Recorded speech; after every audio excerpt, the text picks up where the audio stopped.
सबसे पहले सबसे आगे हम दिखाते हैं वो खबर जिस पर होती है आपकी नजर। आपका अपना हक टाइम्स न्यूज। आप देख रहे हैं हक टाइम्स न्यूज। लिए चलते हैं ताजा खबर की ओर। देखिए, थाना कटघर पे 8 जुलाई को एक गुमशुदगी दर्ज कराई गई थी और उसमें जो अविदिका थी, उनका ये कहना था कि उनकी बेटी हैदराबाद में आती जाती है, वहाँ पे काम करती है और वो उससे उनकी बात हुई थी पिछले महीने में, लेकिन उसके बाद उसका कोई अता पता नहीं है। इस पर तत्काल हम लोगों ने गुमशुदगी दर्ज की और उसकी जांच शुरू की। जांच के बीच में ही उन्होंने 17 तारीख को दोबारा एक एप्लीकेशन दी। उसमें उनका ये कहना था कि गांव देवापुर के 2 व्यक्ति, एक गुलफाम और दूसरा कुर्बान, ये 2 भाई हैं। इन लोगों ने उनकी डॉटर का किडनैपिंग किया है। उनको कहीं ना कहीं से कोई जानकारी मिली है। उसके बाद से उस एंगल से हम लोगों ने इस को जब जांच करना शुरू किया तो पता चला कि इसमें जो नामजद गुलफाम था वो रामपुर जेल में निरुद्ध है और उसने वहाँ पर 1 जुलाई को सरेंडर किया था। उसके बाद से इसकी गहराई से छानबीन की गई।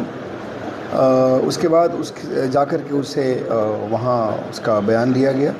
बयान में उसने इस बात को एक्सेप्ट किया कि उसने जो आवेदिका की बेटी थी उसको उसने 29 जून को, जब वो दिल्ली से आ रही थी, उसके बाद उनसे मिला और उसके बाद उसने उनकी हत्या कर दी है और हत्या करके कहीं डेड बॉडी को छिपा दिया है। इसके बाद हम लोगों ने यहाँ पे धारा तरमीम की और धारा तरमीम करने के बाद इसको हम लोगों ने तरमीम करने के बाद उसको यहाँ पे उसका जो रिमांड, यहाँ पे रिमांड स्वीकृत कराया गया स्थानीय न्यायालय में।